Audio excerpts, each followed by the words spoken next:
Assalamualaikum warahmatullahi wabarakatuh. Kami dari kelompok 6 ingin mempresentasikan hasil dari diskusi kelompok kami tentang persepsi dan pengambilan keputusan individu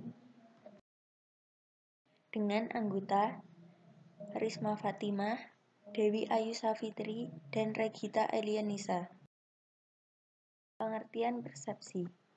Persepsi adalah tindakan menyusun, mengenali, dan menafsirkan informasi sensoris guna memberikan gambaran dan pemahaman tentang lingkungan. Persepsi meliputi semua sinyal dalam sistem syaraf, yang merupakan hasil dari stimulasi fisik atau kimia dari organ pengindra. Seperti misalnya penglihatan yang merupakan cahaya yang mengenai retina pada mata, pencium yang memakai media molekul bau atau aroma, dan pendengaran yang melibatkan gelombang suara. 7 faktor yang mempengaruhi persepsi. Pertama, fisiologis. Informasi yang masuk melalui panca indera, kemudian informasi yang diperoleh akan mempengaruhi dan melengkapi kegiatan untuk memberikan makna terhadap lingkungan sekitar atau feedback. Kedua, perhatian. Setiap orang membutuhkan energi yang dikeluarkan untuk memperhatikan atau memfokuskan pada suatu bentuk fisik dan fasilitas mental yang ada pada suatu objek. Ketiga, minat. Persepsi terhadap suatu objek sangat bervariasi tergantung pada seberapa banyak energi atau perpetual vigilance yang dapat digerakkan untuk mempersepsikan suatu objek. Perceptual vigilance adalah kecenderungan seseorang untuk memperhatikan tipe tertentu dari rangsangan atau dapat dikatakan sebagai minat. Keempat, kebutuhan yang searah. Faktor ini dapat ditinjau dari bagaimana kuatnya seorang individu mencari objek-objek atau pesan yang dapat memberikan sebuah jawaban sesuai dengan harapan pada dirinya, sehingga ia mampu mempersepsikan segala sesuatu dengan hal yang positif. Kelima, pengalaman dan ingatan. Pengalaman individu juga dapat dikatakan bagaimana pada ingatannya dapat memberikan arti sejauh mana seorang dapat mengingat pada setiap peristiwa di masa lampau. Keenam, suasana hati. Keadaan emosi dan amarah pada seseorang dapat dipengaruhi dari perilakunya sendiri. Mood dapat menunjukkan bagaimana perasaan seseorang. Ketujuh, gerakan. Setiap orang juga mampu memberikan perhatian terhadap objek yang memberikan gerakan dalam jangkauan pandangan mata dibandingkan dengan objek yang diam. Persepsi orang membuat penilaian atas orang lain. Teori atribusi adalah bila individu-individu mengamati perilaku, mereka mencoba menentukan apakah itu disebabkan faktor internal atau eksternal. Teori ini digunakan untuk mengemukakan bahwa bila kita mengamati seorang individu, kita berusaha menentukan apakah perilaku itu penyebab internal ataukah eksternal. Jalan pintas yang sering digunakan untuk menilai orang lain. Mempersepsikan dan menafsirkan apa yang dilakukan orang lain merupakan suatu beban. Akibatnya, individu-individu mengembangkan teknik-teknik untuk membuat tugas-tugas itu lebih mudah dikelola. Akan tetapi, teknik ini tidaklah foolproof. Pertama, persepsi selektif adalah orang-orang yang secara selektif menafsirkan apa yang mereka saksikan berdasarkan kepentingan, latar belakang, pengalaman, dan sikap. Kedua, efek halo adalah bila kita menarik kesan umum mengenai seorang individu berdasarkan suatu karakteristik tunggal, seperti misalnya kecerdasan, dapatnya bergaul, atau penampilan. Ketiga, efek kontras adalah evaluasi atas karakteristik seorang yang dipengaruhi oleh pembandingan dengan orang lain yang baru saja dijumpai yang berperingkat lebih tinggi itu lebih rendah pada karakteristik yang sama. A. Proyeksi adalah kecenderungan untuk menghubungkan karakteristik sendiri kepada orang lain yang dapat memutarbalikkan persepsi yang dibuat mengenai orang lain. B. Berstereotip adalah menilai seorang atas dasar persepsi seseorang terhadap kelompok seorang tersebut. Salah satu masalah stereotip adalah begitu meluasnya stereotip itu meskipun faktanya mungkin stereotip itu tidak mengandung kebenaran. Hubungan antara persepsi dan pengambilan keputusan individual. Individu-individu dalam suatu organisasi mengambil keputusan, yaitu mereka membuat pilihan dari antara dua alternatif atau lebih. Pengambilan keputusan terjadi sebagai suatu reaksi terhadap suatu masalah. Terdapat suatu penyimpangan antara suatu keadaan yang diinginkan yang menuntut pertimbangan arah tindakan alternatif. Setiap keputusan menganut penafsiran dan evaluasi terhadap informasi. Lazimnya, data diterima dari berbagai sumber dan data itu perlu disaring, diproses, dan ditafsirkan. Pengambilan keputusan dalam organisasi. Pengambilan keputusan yang optimal adalah rasional. Artinya dia membuat pilihan memaksimalkan nilai yang konsisten dalam batas-batas tertentu. Terdapat asumsi khusus yang mendasari model ini. Asumsi tersebut yaitu pengambilan keputusan rasional, rasionalitas terbatas, intuisi. Bias dan kesalahan umum dalam pengambilan keputusan. Pengambilan keputusan terlibat dalam rasionalitas terbatas, tapi mereka juga mengizinkan bias dan kesalahan sistematis merusak penilaian mereka. Untuk memaksimalkan usaha dan untuk menghindari trade-off, orang yang cenderung terlalu mengandalkan pengalaman, impuls, tebakan, dan aturan jempol yang menyenangkan. Macam-macam bias antara lain, bias terlalu percaya diri, bias jangkar, bias konfirmasi, bias ketersediaan, eskalasi komitmen, kesalahan acak, aversi resiko, bias retrospeksi.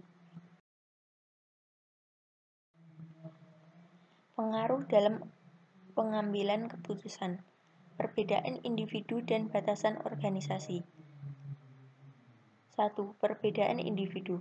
Pengambilan keputusan dalam praktiknya dikarakteristikkan oleh batasan-batasan rasionalitas, bias, dan kesalahan umum.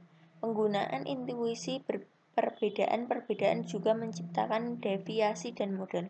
Dalam pembahasan ini, kita akan melihat perbedaan-perbedaan itu. 2. Kepribadian. Riset tentang kepribadian dalam pengambilan keputusan menyatakan kepribadian mempengaruhi keputusan. Aspek-aspek dari kehati-hatian dari sifat-sifat luasnya bias mempengaruhi eskalasi komitmen. 3. Jenis kelamin. Riset atas kontemplasi menawarkan pandangan mengenai perbedaan jenis kelamin dalam pengambilan keputusan. Kontemplasi bermakna berefleksi dalam waktu yang lama. Dari sisi inilah pengambilan keputusan berarti terlalu memikirkan masalah. 20 tahun studi mendapati wanita menghabiskan lebih banyak waktu dibandingkan dalam menganalisis masa lalu, masa kini, dan masa depan. Etika dalam pengambilan keputusan. 3 kriteria keputusan etis. 1. Utilitarianisme merupakan sebuah sistem di mana keputusan-keputusan dibuat untuk memberikan sesuatu yang terbaik dalam jumlah yang terbanyak. Pandangan ini mendominasi dalam pengambilan keputusan sebuah bisnis tersebut. Kriteria ini menekankan pada efisiensi, produktivitas, dan laba. 2. Membuat keputusan yang tetap terkait kebebasan dan hak-hak fundamental seperti hak asasi manusia. Kriteria ini melindungi whistleblower yang mengungkapkan perilaku tidak etis dari atasan kepada pers atau pemerintah. 3. Menanamkan dan mendorong aturan-aturan yang adil dan netral untuk memastikan bahwa keadilan merata atas manfaat dan biaya. Kriteria-kriteria tersebut berguna untuk manajer sebagai alat pengambil keputusan yang perlu dilakukan untuk meningkatkan organisasi itu sendiri.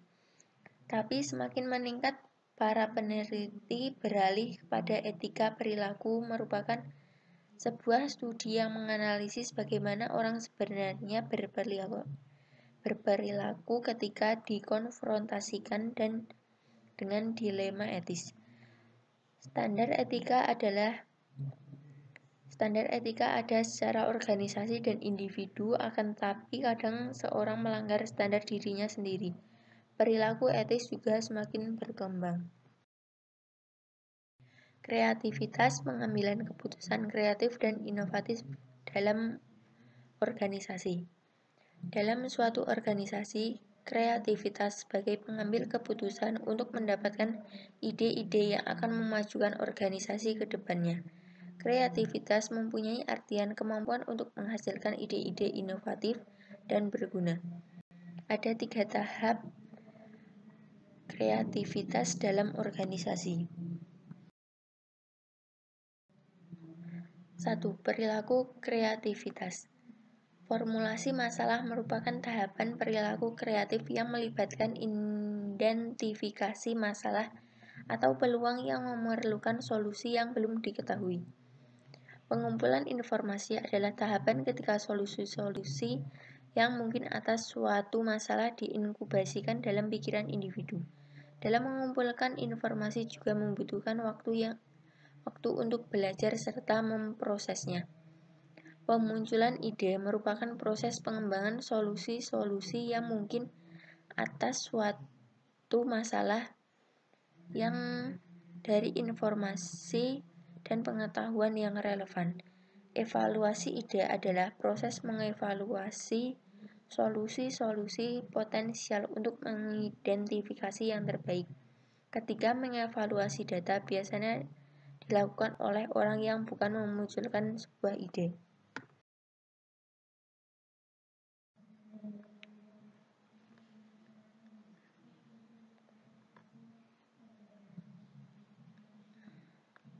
Perilaku etis.